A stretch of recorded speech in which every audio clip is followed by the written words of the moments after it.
हरे भरे जंगल के बीच स्थित एक शांतिपूर्ण तालाब में टिम्मी नाम का एक बहादुर छोटा कछुआ रहता था। टिम्मी अपने सौम्य स्वभाव और दयालु हृदय के लिए जाने जाते थे। उन्होंने अपने दिन लिली के फूलों के बीच खूबसूरती से तैरते हुए, गर्म धूप का आनंद लेते हुए और तालाब की गहराई का पता लगाते हुए बिताए। एक दिन जब टिम्मी तालाब के किनारे तैर रहा था, उसने बदमाशी करने वाले बुलफ्रॉगों के एक समूह को एक छोटे टैडपोल को छेड़ते हुए सुना। बुलफ्रॉग बड़े और मजबूत थे और वे टैडपोल को पकड़ने में आनंद लेते थे। उसके छोटे आकार और अजीब हरकतों का मजाक उड़ाते थे। टैडपोल के साथ अनुचित व्यवहार पर टिम्मी का हृदय क्रोध से भर गया। घबराहट महसूस होने के बावजूद वह जानता था कि उसे मदद के लिए कुछ करना होगा। अपना पूरा साहस जुटाकर टिम्मी बुलफ्रॉग का सामना करने के लिए तैर गया। रुकना, उसने बहादुरी से पुकारा। उसकी आवाज थोड़ी कांप रही थी। टैडपोल को अकेला छोड़ दो। किसी को सिर्फ इसलिए धमकाना सही नहीं है क्योंकि वह आपसे अलग है। बुलफ्रॉग टिम्मी की ओर मुड़े, उनकी आंखें गुस्से से सिकुड़ रही थीं। तुम्हें क्या लगता है कि तुम कौन हो, छोटा कछुआ? उन्होंने उपहास किया।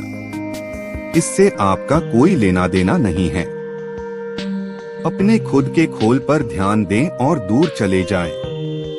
लेकिन टिम्मी अपनी बात पर अड़े रहे और पीछे हटने से इनकार कर दिया। उन्होंने दृढ़ता से उत्तर दिया, जब किसी के साथ गलत व्यवहार किया जा रहा हो तो यह मेरा काम है। जब आप दूसरों को धमकाएंगे तो मैं खड़ा होकर नहीं देखूंगा। इसके साथ ही टिम्मी ने धीरे से टैडपोल को सुरक्षित स्थान पर धकेल दिया और खुद को बुलफ्रॉग और कमजोर प्राणी के बीच में स्थापित कर लिया। हालांकि उन्हें डर लग रहा था, फिर भी जो सही था उसके लिए खड़े होने के अपने दृढ़ संकल्प पर वे दृढ़ रहे। बुलफ्रॉग को यह एहसास हुआ कि वे टिम्मी को डरा नहीं सकते। हार कर चुपचाप चले गए और तालाब को एक बार फिर शांतिपूर्ण छोड़ दिया। टिम्मी की बहादुरी ने दिन बचा लिया था और आभारी टैडपोल ने प्रशंसा और कृतज्ञता के साथ उसकी ओर देखा।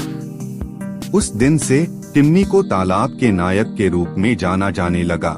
उसके साहस और करुणा की सभी ने प्रशंसा की और जब भी उन्होंने किसी के साथ गलत व्यवहार होते देखा तो खड़े होकर बोलने में संकोच नहीं किया, यह जानते हुए कि सबसे छोटी आवाज भी बड़ा बदलाव ला सकती है। कहानी का नैतिक डर या विरोध के बावजूद भी जो सही है उसके लिए खड़ा होना एक नेक और साहसी कार्य है। अन्याय के खिलाफ बोलकर और कमजोर लोगों के लिए खड़े होकर हम एक अधिक न्यायपूर्ण और दयालु दुनिया बना सकते हैं।